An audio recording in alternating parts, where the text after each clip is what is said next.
Hello everyone, this is Wilson Cole and I'm president of Adams, Evans & Ross.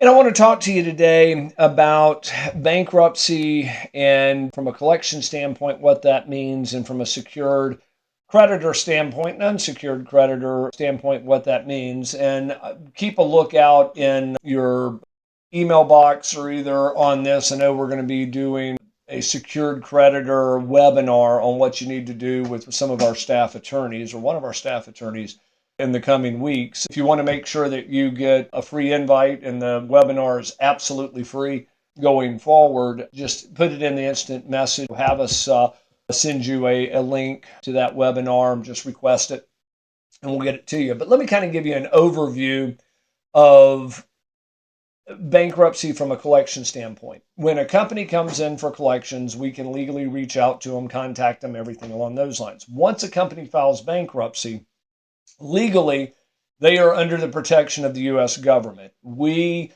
no longer can contact them directly. We no longer can send demands. You no longer can contact them or any of those lines. They're under the protection of the bankruptcy court. And the bankruptcy court kind of goes through it and says, okay, what assets do they have? Who do they owe? And they prioritize bills. As a general rule, they'll prioritize a bill by unsecured or secured creditor and who's in first place, second place, and things on those lines. And on the webinar, we're going to go into a lot more detail, but just kind of give you an overview. Become a secured creditor, you have to file a UCC-1, which is fairly easy to do, but once you file the UCC-1, you have to have permission prior from the debtor to do that, and there's ways to put that into your fee agreements to make it almost automatic. But once you become a secured creditor, whoever files it first is almost like a mortgage. It's the first lien holder. Whoever files it second is the third lien holder. And so you have these hierarchies of, okay, if they go into bankruptcy, this guy gets paid first. If there's any money left, these guys get paid first. And they kind of work them down. If all of the secured creditors get paid, then the unsecured creditors, which is typically 99 times out of 100 what our clients are. They've never filed UCC-1s. They're just what they call an open account creditor.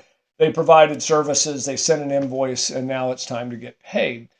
You guys are on the unsecured side, and which means that you're kind of at that proverbial bottom of the food chain. So without being able to contact the debtor, without being able to contact, collection start, even if you have filed suit, everything in the court system freezes whenever a company goes into bankruptcy.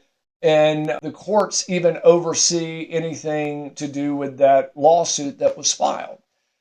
So the biggest thing to remember is if you're a secured creditor or if you're an unsecured creditor, it's a hierarchy. If you're a secured creditor, it doesn't assure that you're going to be able to get paid because there may be people ahead of you or they may owe more than they owe you, even if you're the only secured creditor, or they may not have enough assets to pay you. But if you're an unsecured creditor, after doing this for 30 years, I can count on one hand where our clients have seen anything other than nominal fund. We have seen clients where they've gotten 70%, 50%, which are pretty good, but of the amounts that were owed through the bankruptcy court, that may have happened 2 or 3 times, and another 2 or 3 times our clients saw 10 to 20%. It just doesn't really happen if they go into bankruptcy.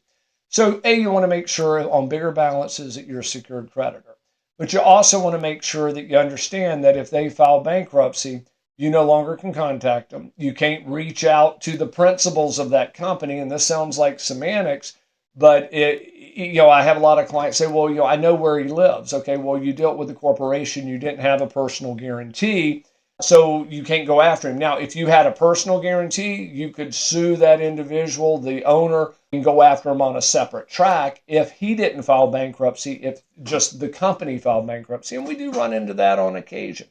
So just understand those are the rules, and you really want to have secured creditor if you can prior to doing business with them, or get a personal guarantee. And especially if they've been in business less than 2 years, make sure you get a personal guarantee.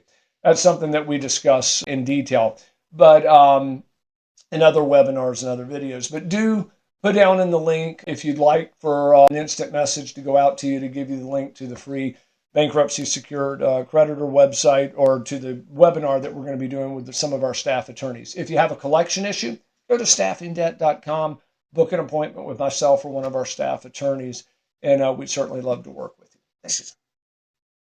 Hey guys, it's Wilson again, and this video was brought to you by Adams, Evans, and Ross. And if you like the video, please make sure that you click on the subscribe button and also like the video. If you have any questions or comments, please leave those below as well. If you'd like to learn more about our company, please visit our website at staffingdebt.com.